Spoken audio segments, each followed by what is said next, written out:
Are you ready to make a career change? Is cannabis your passion? Find the right job at a great cannabis company today with a free account at Vanks.com. Vanks has spent years developing relationships with the world's top cannabis companies, so whether you're looking for a temporary gig at major festivals like Outside Lands or a C-level position with a large MSO, Vanks makes it easy. Simply upload your resume and credentials at Vanks.com to connect with companies directly, or talk to one of their expert recruiters. It's all free through the Vanks platform. So what are you waiting for? Get the career you've always wanted by signing up for your free account at Vanks.com. That's VANGST.com, and learn why so many people are proud to work in cannabis. So people offered to buy us out, the day we got the license, and we always said no. And we really were not looking to sell. This is The Dime. Dive into the cannabis and hemp industry through trends, insights, predictions, and tangents.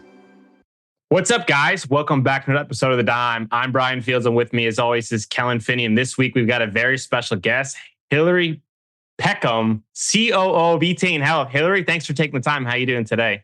I'm doing great. Thank you for having me. I'm excited to dive in. Kellen, how are you doing? I'm doing really good, Brian. I'm excited to talk to Hillary, learn a little bit more about the New York cannabis market. And how are you doing, Brian? I'm doing well. I'm excited to talk to Hillary and talk about New York. So Hillary, just for the record, your location, please. So our offices are in Westchester County, but we have 4 dispensaries and retail locations throughout the state of New York. There it is, Kellen. Let the record state another New Yorker for us. So Hillary, for our listeners that are unfamiliar about you, can you give a little background about yourself? Yep. So I'm the Chief Operating Officer of Etain LLC. I'm also one of the founders. So my sister, and I started entering the cannabis industry in 2014 when New York State first passed the Compassionate Care Act. And we started looking at what the opportunities were. And we were really compelled to enter the medical cannabis industry in New York because it's our home, but also because we had firsthand experience of how palliative and end-of-life care can be mismanaged. And then for myself, how pain can be mismanaged, and wanted to be able to provide a better quality of life to patients, especially local ones that are in our communities. And so we were awarded a license, one of 5 licenses in the state in 2015. And we opened our stores about 6 months after that. And we've been part of the medical cannabis industry here in New York for 7 years. And we have a vertically integrated operation, which I oversee. So we cultivate, we manufacture, and we retail and distribute all of our products throughout the state. I love it. I'm excited to dive into all those specifics, but I guess I got to stay with the first question. Earlier on, I read a story that said you had a little hesitation about joining up and kind of entering the space. Can you kind of share a little bit about that story? Well, that's twofold, right? Because, not only was it entering the cannabis industry, which really was not something that was in my purview. I had studied piano in college. My sister studied ceramics.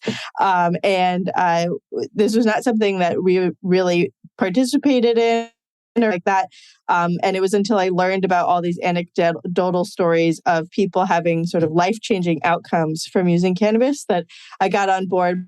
But it's also a family business, right? So that comes with its own challenges. So I was like, do I really want to go into business with my mom? And I'm so glad that I did.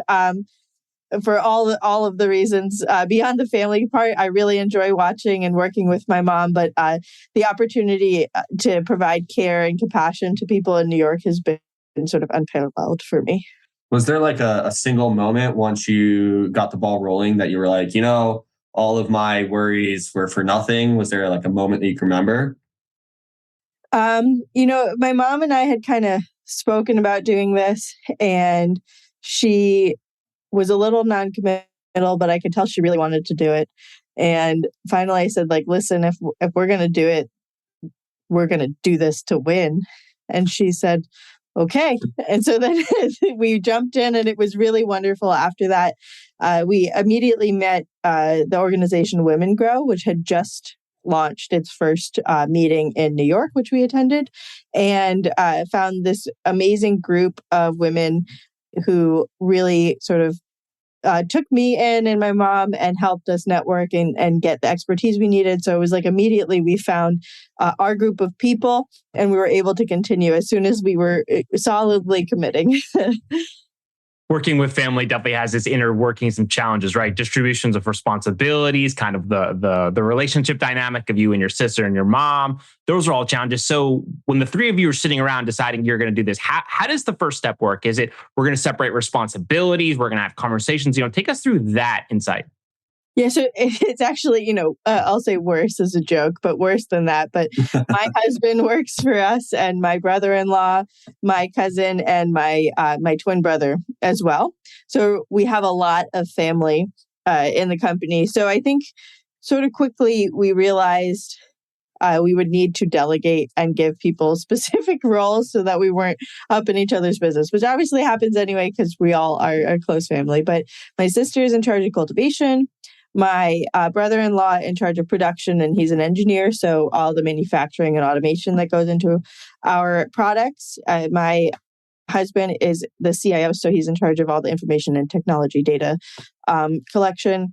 I'm in charge of operations, just because I'm very bossy. And then my mom is the CEO, and we all answer to her. And then we've just created, structure. I think the value of having family is you have a group that's extremely committed. And I think all of us were aligned in the goal of providing high quality products that were changing people's lives like before anything else. And so we have been able to be very nimble and extremely lean because all of us are willing to take on more tasks than just the responsibility we've sort of been assigned. So my sister works on marketing and branding. So does my husband. Different product development and things like that we do with my brother-in-law. So it's very dynamic, but I think a huge asset and part of the reason why Etain's been successful for so long in the cannabis industry. How do you guys separate shop talk from like personal talk when you're having family dinner? I don't think you do. Yeah. I think that's the answer. So we have been pretty good. It got a little hard in COVID where I remember, there was just a weekend where I was like, I don't want anything to do with any of you. But finding other things to do or like take family trips and find other things to talk about. I have a 1-year-old and my sister has a 4-year-old. And so that's been really fun. But otherwise, it's been very much just work oriented. Yeah, a real hard line of separation between family and work when they're pretty blurred. So speaking on cannabis, was there something from a medical benefit that earlier on you guys connected with as a family that led you to wanting to be involved here? So my grandmother was diagnosed with ALS, and that is a terminal illness. And she was put on 22, 25 different medications. And all of those have interactions with each other that can be worse than the disease itself. And a doctor had actually recommended that we try to find cannabis. And at that point, there wasn't a legal mechanism to do so. So we weren't able to do that for my grandmother. But she had, my mother, who was her caretaker at the time, started researching and I think this is a great opportunity. And then for me, I had a hip surgery that failed. And so I actually lost the use of my right leg for 2 years. And so I had to relearn how to walk.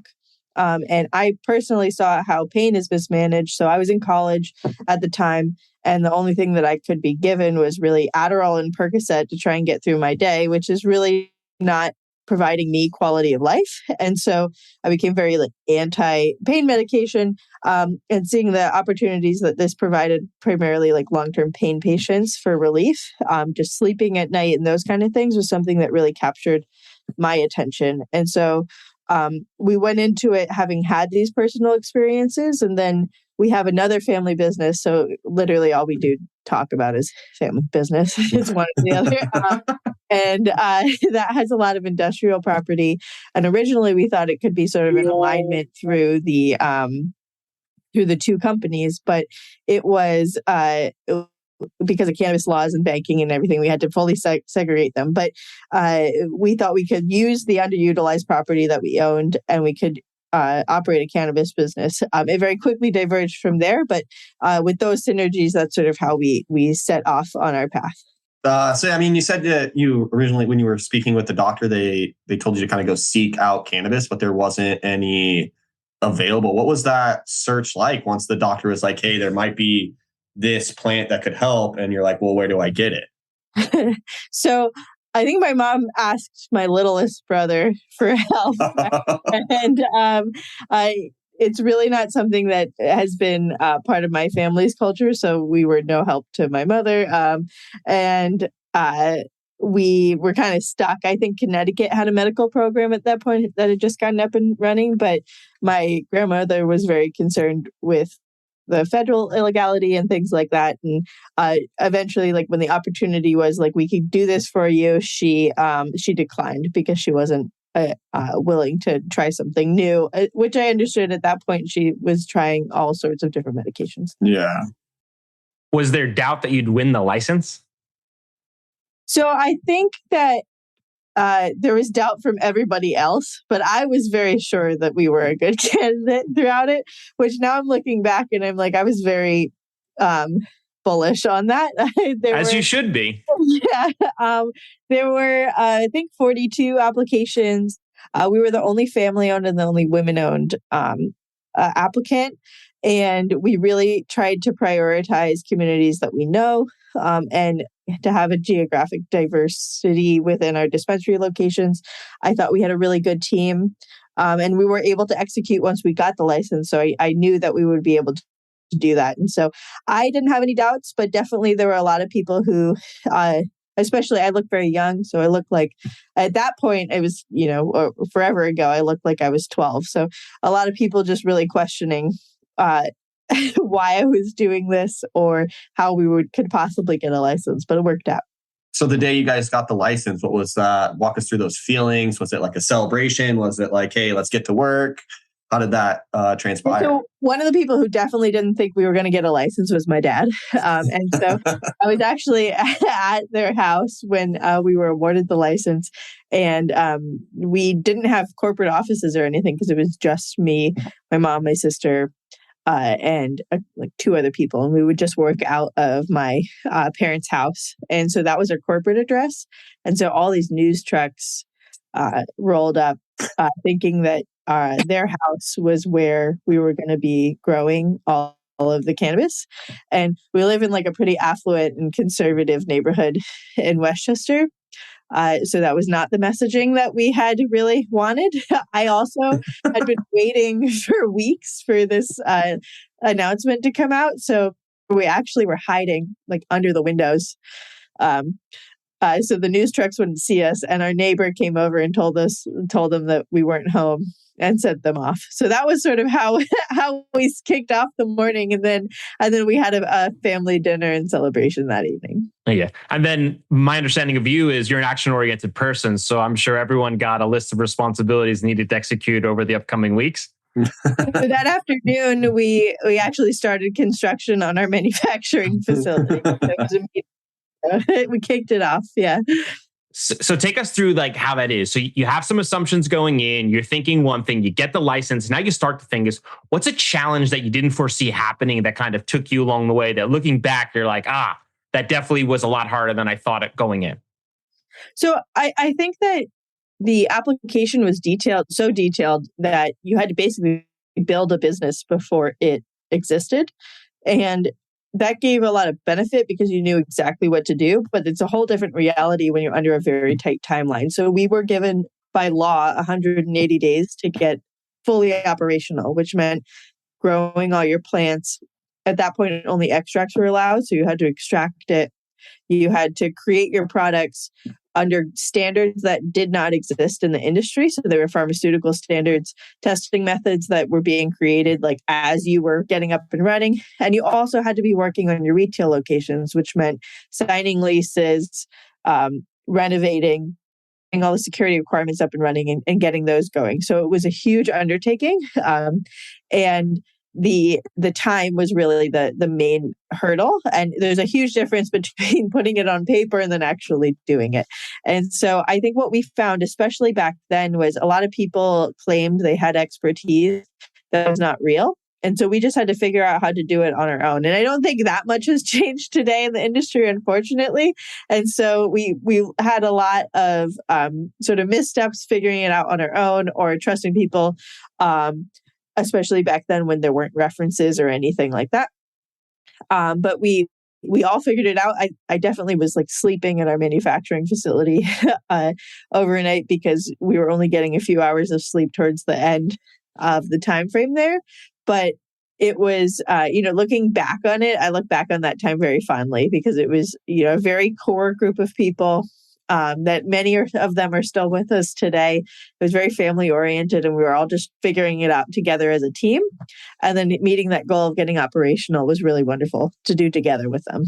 Yeah, I mean, it's the typical kind of startup story where you're just working as hard as you can and putting as much time in as will allow, and just to be successful or just have the opportunity. So what was kind of some of the conversations that happened internally when New York passed rec sales, or the ability for rec sales? Was it immediate, hey, we're definitely going to go jump in the adult use market and kind of pit and like play in both realms? Or what was that dialogue internally with your family like? So I think that when we first got the license, we just intended to stay medical because that was really our focus. But many years passed between when the program opened and adult use. And then there were many attempts at the adult use legislation before it actually passed. So we had a long time to kind of adapt to what was going to happen in New York. I think very quickly it was apparent to us that there's no way to stay in business if you are only a medical provider, particularly in New York, where the medical program has sort of failed to thrive. So it's too small to support the 10 companies that exist today, much less if it shrinks when adult use comes online. It's going to get very difficult to support in the future. So very quickly, we recognized we needed to get on board with this and how we were going to adapt our business strategy to accommodate it. And so we've always been very supportive. And additionally, the way that I have always seen the Etain brand is more of like a health and wellness product than a pharmaceutical. And I think the family agreed with me with that, and that entering the adult use industry allows greater access to people who are using cannabis for betterment of their lives. And I think that our products are really complementary to that kind of view of cannabis, where, maybe it's a night's sleep, maybe it's a sore ankle, maybe it's just ongoing knee pain or something like that. Our products have a purpose that bring a better quality of life. So the adult use industry would just expand our reach through that. So we've always been very supportive of it. What would you like to see the medical program do differently? So, unfortunately, I think it's a little too late, right? I think that with adult use being so imminent, and they're going to open the program with so many more dispensaries for adult use than they've allowed in the medical program, I worry about the viability in the future, like at all. And I think there's some great qualities of the medical program in New York. The quality of products really is unparalleled, and they're very trustworthy. But I don't know that will last into the future. I'd like to see, more product categories being allowed. We were never allowed food products and those kind of things. But we also were able to make adaptations to that. So we made a water-soluble powder that you can cook with. So that allowed our patients to be able to make their own products through that. But I'm not sure, at this point, I think really bringing greater awareness to the fact that the medical program exists, that for people who are looking at this as a medical treatment, the program is exceptional. You get access to pharmacists and doctors who can help you and guide you holistically, both with traditional pharmaceutical medication and cannabis to give and treat whatever you're sort of ailing from. But I'm not sure that there's much to do at this point. I think what's really going to be imperative to making sure that the medical program lasts is allowing medical products to be sold out of all dispensaries, which includes the new ones coming online for adult use, and allowing the current operators early entry into the adult use program to make sure that we have enough revenue to sustain both sort of segments of the business. I'm glad you brought up the powder. I am a medical patient and I am a frequent powder user from Etain Health. So I'm excited to ask you this question. What is the go-to combination or food mechanism for the powder? Oh, it's actually probably not what you think it is. It's just tea. A lot of people really like to mix it in tea or coffee. So my sister, though, if you go and check out our Instagram, she has a lot of different baking recipes. She's an amazing cook. I'm hopeless, so she does all of the content there. So people have gotten extremely creative. She does like a whipped cream and things like that are really amazing. But it mixes so easily in a liquid that for most of our patients who are over 40, over 50, it's very, very familiar to them to use it that way. Is it your favorite product? The powder, the lozenges are really, really tasty. So the lozenges. The lozenges are tasty. I put the powder in my ice cream. I'd highly recommend that because it is delicious. My wife calls it my smiling ice cream because after it, I am certainly smiling. Excellent. We launched a new vaporizer, the Motif Pen, and that is our most popular product. I think we really tried to hone in on the temperatures and ease of use of the device, and so that's really taken off, and that's our best seller by far. When New York consumers are walking into a dispensary for the first time, is there certain products you think are a good fit for a first timer who's kind of getting their feet wet versus more that are more experienced products? Do you have any recommendations for them? So I think when we created sort of our whole scope and family of products, we tried to keep in mind that there's going to be a range of experiences that patients have had when they walk in the door. So our products are highly potent.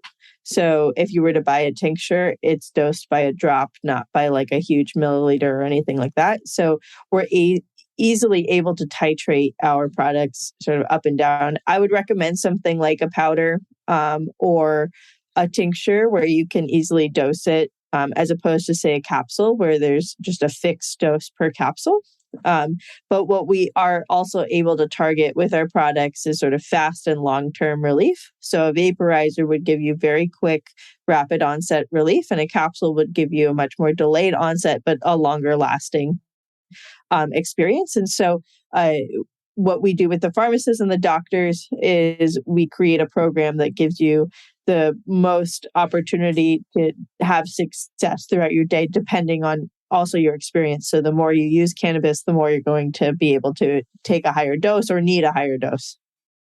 When you guys bring a new product to market, is it kind of like launch it in every store and see how it does? Or do you guys use one retail location as kind of like your beta testing platform to see how those products do? So we launch it in all of our stores. There's a huge threshold for getting a new product to market. So we generally launch it everywhere. Right now, what we are doing is launching a new strain because flowers allow. So we're launching a new strain every month. What is it? Also just, what's this month's strain?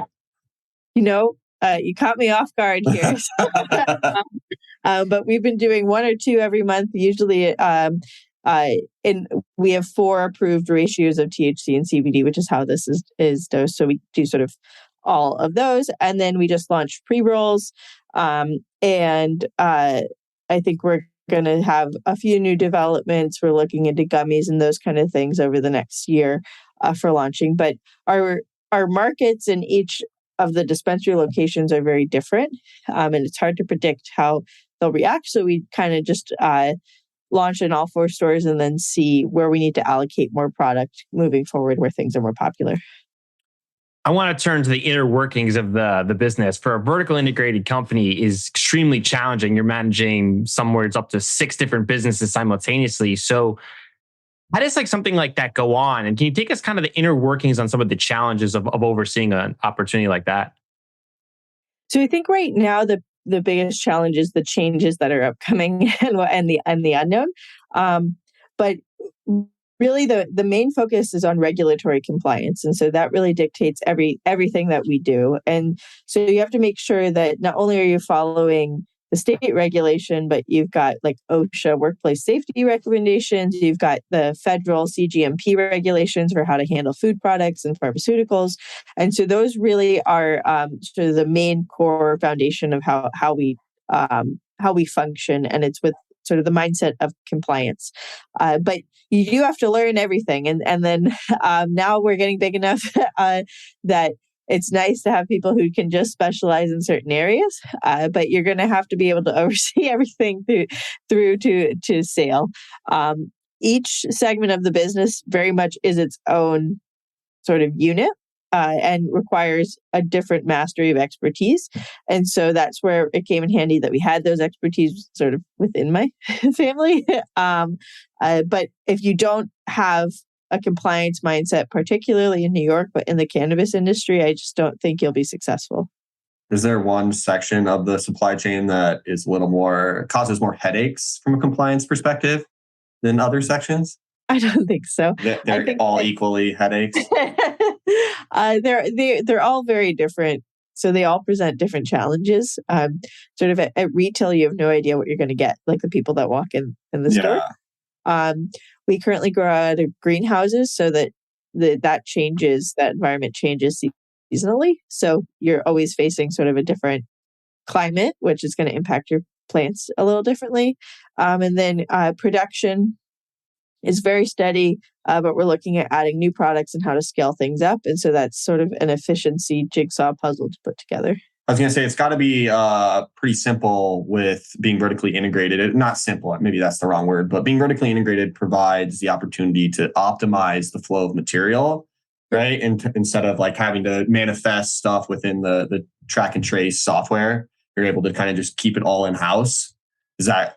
Yeah, absolutely. And I think we're able to stay very lean because particularly up in our facility, we're able to leverage our talent in multiple areas so we can train them in all different product buildings. Also, like they assist in cultivation, or we swap a lot of people. So we're able to utilize the employees that we do have in a way that's highly efficient.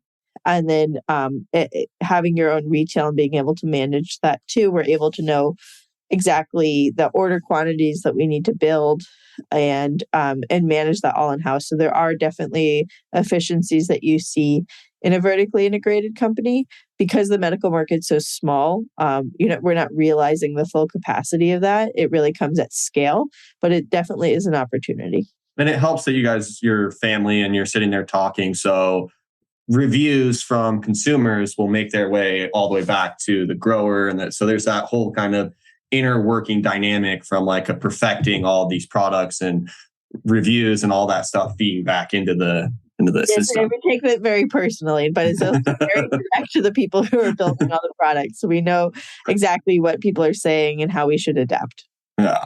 That's always strong, and not to get consumer feedback on what is working and more importantly, what needs to change, because those reviews are really critical in helping you, navigate that path forward, especially the unknown ones, but in cannabis. Absolutely. And so we're able to take, feedback that we get at the store and then directly use that in our manufacturing and cultivation processes and make changes to make sure that it's what the customer wants. And so that's something that I think is really unique and something we take very seriously. Sometimes it's just hard to hear it from your sibling. Well, if it's from a sibling, from a customer, it's taken very seriously. Mom's got a favorite daughter. Is that what you're angle? Never. Oh, so let's continue on the partnership with Riv Capital. Take us through that conversation. When did that start, and how long does something like that start from like an early conversation to signing paperwork? I think a big misconception is how much work goes into a deal like that. I definitely didn't know. And especially being a small scale, a very lean operator, the amount of bandwidth to do that was really intense for us. It also kind of dovetailed. I literally had my daughter as we kicked it off. But we saw the adult use industry coming. They had just passed the MRTA. And we knew that in order to leverage the full capacity of our license and the opportunity that this license provided, we needed to find a partner. Additionally, New York is discussing a very high entry fee for our category of license into the adult use industry. And we couldn't do both that huge fee and scale our business appropriately. So we knew we needed to take on a capital partner. Debt is very expensive in the cannabis industry. So that wasn't something that we were inclined towards. So we kicked off the process. We started sort of looking at a financial advisory firm and a bank around June of last year. We kicked off the process in September, October. And then we signed April 1st, basically. And so we went through multiple rounds of trying to find the right partner, and we landed on Riv Capital. And part of the opportunity there is they're a very young company as well, and this is their first foray into a plant touching business and direct operations. And so we're able to really use this as a partnership to expand the Etain brand, and hopefully get that to expand nationally together. And so for us, where we really, really care about the brand, the products, and the quality, to be able to continue on past this deal and continue to sort of see our vision come to life was a huge opportunity and something that we really valued. That has to be a layered conversation of challenges and personal perspectives. So what made you feel comfortable saying that these are the ones we want to partner with? So I think that they really valued the Etain brand, what it stood for. I think they see a long-term opportunity for it sort of in their house of brands, I think is the vision. And, it just took a lot of time and a lot of conversations with each other to get there. And it definitely was complicated and a very long deal process, but it was one where we knew this was the partner. We knew we needed a partner, and that this would give us the biggest opportunity to continue forward with the what we had already built and to expand on that. Before that, you started looking for partners. Were there other people who had approached you for a similar partnership prior, before you had started processing the need for taking on additional capital? So people offered to buy us out, the day we got the license, and we always said no. And we really were not looking to sell. It really became a function of necessity, knowing that New York was discussing up to a $20 million licensing fee just to get into the adult use industry. And that number, I think they've walked away from it, but it's taken, almost 2 years for them to walk away from that number. So it really wasn't something we needed to do until we had those kind of details. And so we really turned everybody away up until the point when we were like, okay, if we're going to do this, we'll control it and have our own narrative to it. The $20 million is pretty steep when you're looking at it. It's a pretty bold number to be putting out there. Yeah, it is very bold. So, and it's one that, especially in New York, we were the only women-owned, the only family-owned, the only small business. We had, up until recently, 50 employees, whereas most of the other companies in New York are all but PharmaCann's, I think, is still private, but the rest are public companies with a lot of capital and ability to fundraise very quickly, which is just not an option if you're private and family owned. And so it really would have just kicked us out of the industry altogether. And then, as I mentioned, we just didn't see long-term viability to being a standalone medical operator. So we just sort of saw the writing on the wall that it would wind up with us going out of business. And so we needed to be proactive in our next steps.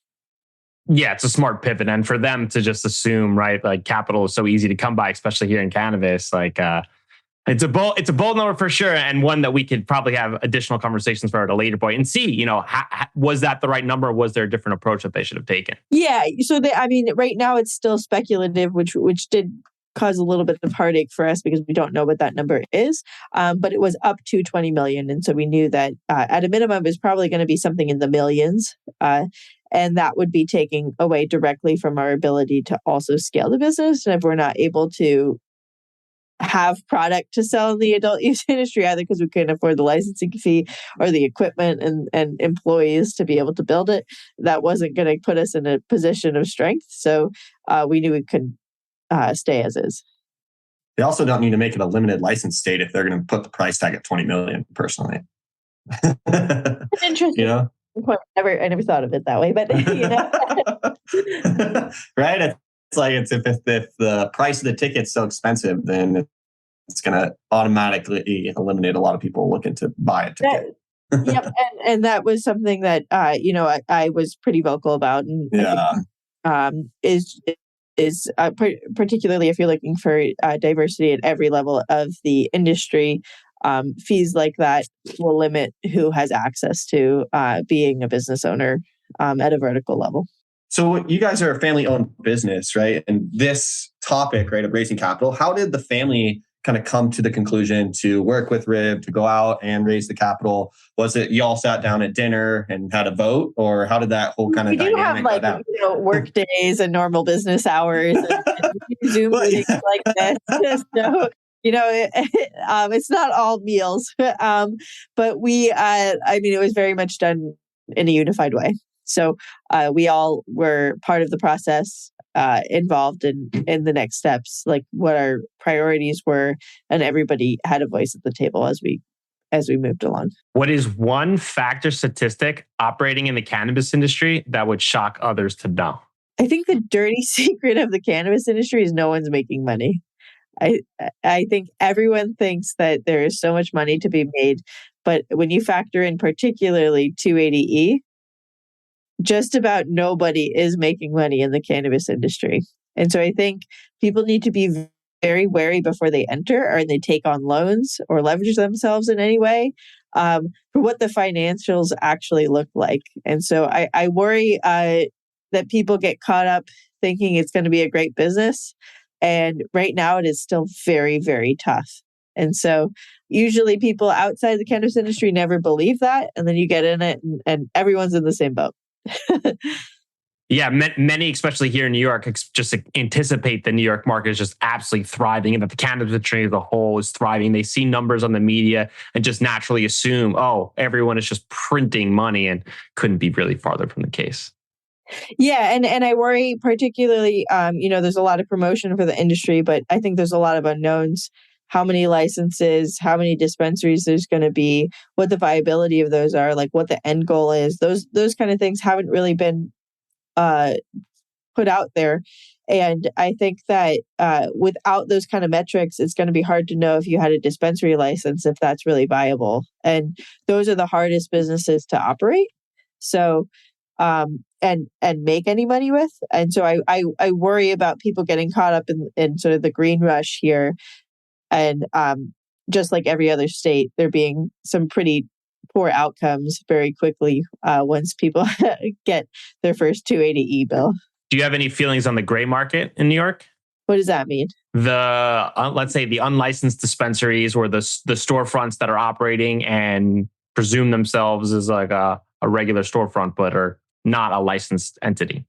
Well, I think the OCM has been pretty clear that people operating right now without a license are doing so illegally, and it can limit their access into the adult use industry. For us, it is frustrating because we have been a legal entity regulated intensely for 7-8 years now.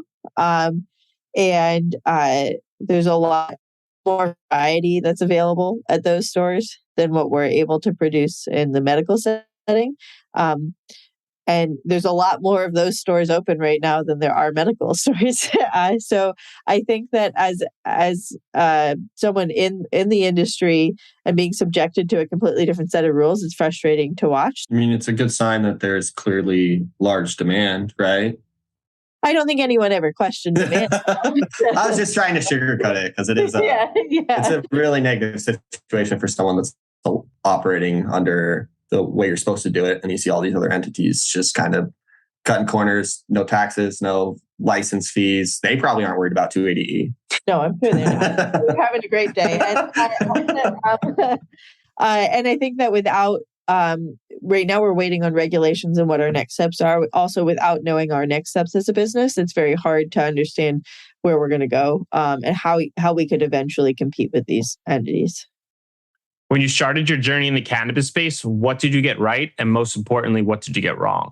I think we've changed just about everything from where we started and where we are now. So I think that being very nimble is what we got right. And then I don't see an issue with sort of getting everything wrong as long as you're willing to change it. So I think we got everything wrong, but we've been able to adapt to make sure that we are making those changes very quickly and as the market demands them. 20 years from now, we will look back and say, that was barbaric. I can't believe we did that in the cannabis industry. What is that? Well, I think that currently the regulations that we operate under have not made much progress from 7-8 years ago. when our primary regulator was the Bureau of Narcotics Enforcement in New York State, and very much still treated as though we are sort of drug traffickers. Like it was in mind that we are dealing an illicit substance. And so if you look at the regulations that we have today, and how sort of little we've moved on them over time, I think it will be kind of silly especially once adult use opens, but we get 20 years out from now and we see all the opportunity that we have if you had expanded regulations. I also think people misplace fear, and you have all these illicit shops and things like that, and you're not seeing like the direct link of cannabis to any of the concerns that people have in the communities of intoxicated driving, adolescent access, those kind of things, be a huge concern right now. And so I think, placing that on a regulated entity is very misplaced and just shows like a lack of education that I hope comes over time and helps adapt people's opinions of cannabis. Before we do predictions, we ask all of our guests if you could sum up your experience in a main takeaway or lesson learned to pass on to the next generation, what would it be? I think the main thing I've learned is how to learn and promote others in a way, and using that to sort of better myself. And so I think that the biggest opportunities that I've seen and growth is when I've allowed other people to do things and sort of given up control and really try to surround myself with good people that I trust and make sure it's people you trust, I think would be really important. But we've been able to accomplish so much more by allowing more people to kind of thrive and give them opportunities within this company. And that's been both very rewarding and helpful for me to grow and learn as an employer and a business owner too. All right, prediction time. It's 2024. What is the biggest challenge over the last 2 years that new operators were not preparing for? I mean, you look at Michigan, for instance, everyone built these businesses based on like current market values for certain product SKUs, right? And they have it in their spreadsheet and they went and raised money off of that. And like everything's predicated on that price point typically. And then they get into it 6, 8, 12 months. And all of a sudden the price point drops significant over that time period. Like you don't see this in any other industry in terms of the amount of price compression that occurs, right? And how quickly it occurs too. I think it takes a lot of business owners it just shocks them, right? You're watching products drop 90% or something ridiculous from a wholesale perspective. So I think that's the biggest kind of blindside situation that happens to a lot of new entries into the market. What do you think, Brian? I think what Hillary said about being nimble and flexible is so critical. I just don't think people recognize that this is not your standard business while things are as stable. You need to be flexible, you need to be nimble, and you need to be prepared for things to be harder than ever before. And even for someone like us who isn't plant touching, has no experience in those fields, still gets smashed with obstacles over and over again that are just kind of, we can all agree is silly, but is just the challenges that face the industry. And it's just part of the experience of the learning curve. And, at the end of the day, I think a lot of people who are going to get interested in making a ton of money are going to be, hit with some different resistance. And I think it's going to be harder than they ever thought. So Hillary, for our listeners, they want to get in touch, they want to buy Etain's product. Where can they find you? You can find us all over. So we have an Instagram page, Twitter. Our website is just www.etainhealth.com. Or you can email us at info@etainhealth.com. Any questions? We have Facebook, everything. So that we're pretty easy to find. And we love hearing from everybody. So please reach out. Everyone go buy the powder in New York. Yeah. Thanks so much for your time. This was fun, Hillary. Thank you. Bye-bye. Thank you.